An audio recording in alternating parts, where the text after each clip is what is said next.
Okay, guys, good morning. Welcome back to my channel. Again, this is your host, Santos Capilan Jr. Now, guys, the scope of this tutorial is how you are going to, uh, what do you call this one?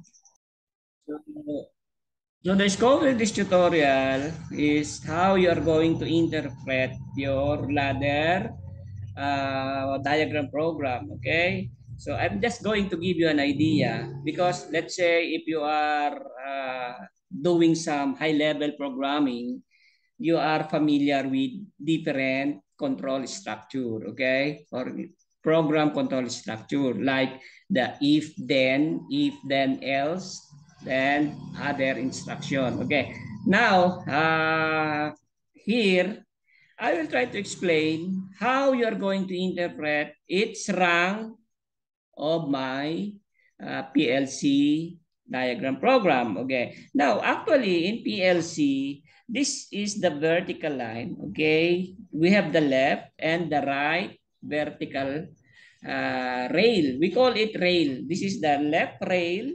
Then this is the right rail. Okay. Then if you will check the appearance, it will resemble to a ladder. Okay. Now, actually, we have rungs. The horizontal line, these are called the rung. Okay, so how many rungs I have here? 1, 2, 3, 4, 5. Let me see. So I have here, so 5 rungs. Actually, the rank start with 0, then 1, 2, 3, 4. Okay, so 1, 2, 3, 4, 5. Okay. Now, in each rank, you will be having several inputs. So when we say of inputs, this one is an input, the SS auto. Okay. So this is an input symbol, another input symbol, then another input symbol, another input symbol, another input symbol. Then we have a coil. Now, coil, you can refer to it as the output. Okay, so coil represents the output. So meaning in each rank, there could be several symbols and there could be one or more outputs. Okay, in this rank 0, I have here 1, 2, 3, 4, 5 in symbols. Now I have a normally open, a normally closed, and another normally open here. Okay. Okay. So now if I am going to interpret this first rank here, now I can say this is an if then instruction or control structure. So I will say if SS auto, meaning if auto is true and PB start is true, so I'm using here an AND gate. Okay, so I can call it gate. If you are watching my tutorial, I already explained what are the truth table of this logical gate. So I'm using here and if SS auto is true and PB uh, start is true and another end there and P and not PL and not PL3 because this is a normally closed contact. Guys, normally closed contact in PLC is an equivalent of a NOT gate. Okay, so again, if this one is true, SS true, and PL start is true, and not PL trip, and PB stop, okay, because this one is normally open. But take note, in your physical wiring, in our PB stop, this is normally closed. Okay, so this is normally closed. So that contact is closed. And PB stop, then start or activate my magnetic contactor. So that is how you are going to interpret the first rank. Let me repeat again. If this symbol is true, when I say true, that contact is closed. Okay, in memory of the PLC, it will become 1. Okay, if this is 1, so again, I can say like this. If this is 1, I'm referring to the memory bit.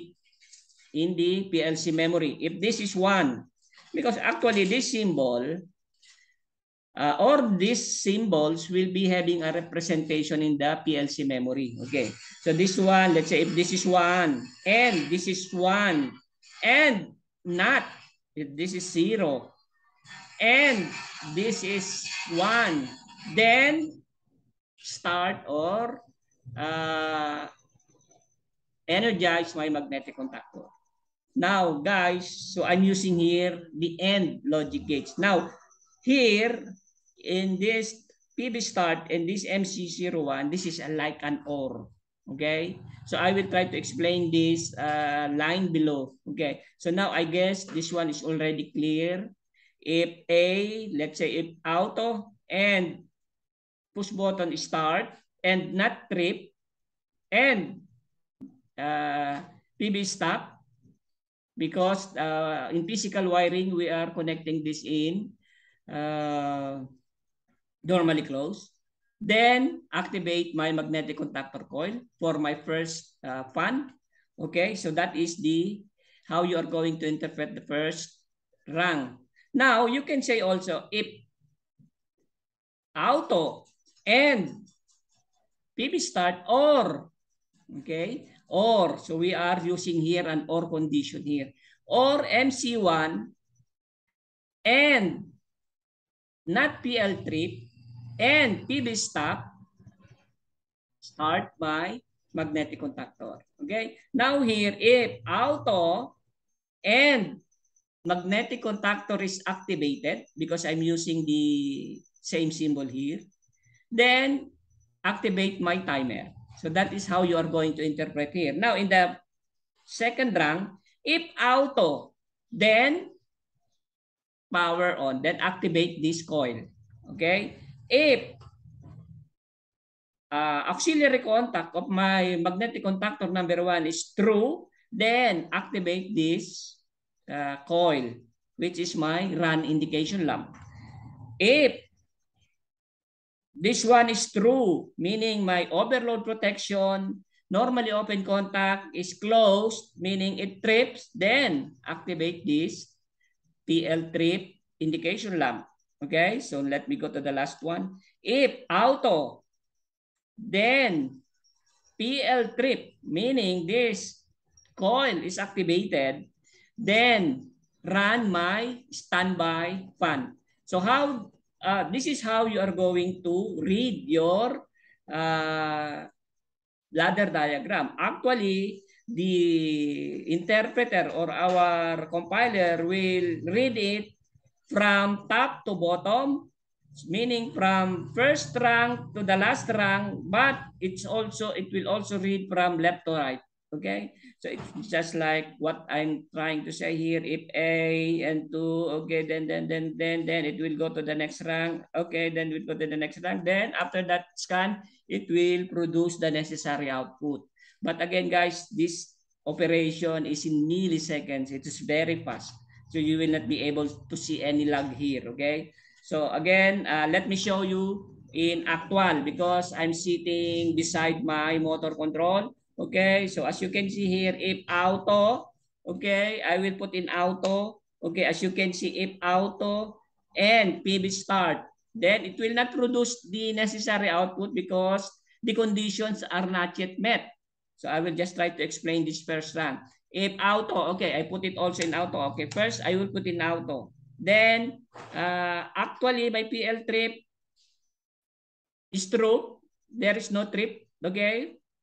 Then, my PB stop, since I wired it in normally closed, so this one is closed, you will be able to see it in your PLC input channel. Okay. So, again, if I will start, okay, you watch this one. If I will start, okay, as you can see, the condition is met here because we have an OR condition here. So the flow of current, if we will think of a current flow, so the flow of current from my left rail will be like this because let's say this rail is my 0 volts and my 24 volts or line 1, line 2. So the flow of current is from here, it will go here. See, the first time you push the start button, it will go here. Then, okay, this is normally closed and this one is normally closed. The wiring is normally closed. Then it will activate this one because it satisfies our if then condition. Now, when you remove or when you depress the push button start, we have an OR condition here. So the flow of current is like this. Or the logic is if this one is true and this one is true, then it will come here, then this one is met the condition and this one also, then again magnetic contactor is will be kept energized. Then of course we have a branch out here. Okay, so if this one is true and this one is true, the current can flow here. Okay, then likewise the second rung, if this one is true, then the current will flow here. And if this one is true, the current will flow here. Now, this one is not true. That's why the current cannot flow here in this coil. So this one, this condition is true, but this one, the condition is not true. So of course, the current cannot flow to our magnetic contactor. Okay. Now, we will see. We can try to simulate a trip condition. So I will trip my magnetic contactor for exhaust fan 1. Okay, as you can see here, so this condition now is not true. The first rung, this condition is not true because the trip, this one opens. Okay, so magnetic contactor output is de-energized. Then again, what happened here? So here, it is in auto. Then this PL trip is true. Then the current can flow to my magnetic contactor number 2 for my standby fan. Okay, guys, so this is how you are going to interpret the ladder diagram. Okay, I will reset. What I'm expecting, I can restart it again. Okay, now again, as you can see here, this is the condition of this one is true. The condition of this one is true as represented by the color green. Now the condition here is not true. Again, I can start. I have reset already the trip. As you can see, there is no more trip here. Then I can start it again. Okay, as you can see, now my duty fan is working. Again, I have a standby here. So again, guys, this is how you are going to interpret the ladder diagram if you are thinking of the logic using the if-then control structure. Again, guys, I hope I have given you an idea how the PF ladder diagram program works along with your existing motor control. Thank you very much for joining me. And again, if you are new to my channel, needless to say, help me in promoting it by subscribing, like, share, and comment. Again, as I said, I am new also to PLC. You might see some mistakes, so just bear with me. Again, the purpose of this is to help the beginner in PLC like me. Okay, so thank you for watching. Before I will end, God bless us all. Let's all be safe and bye for now.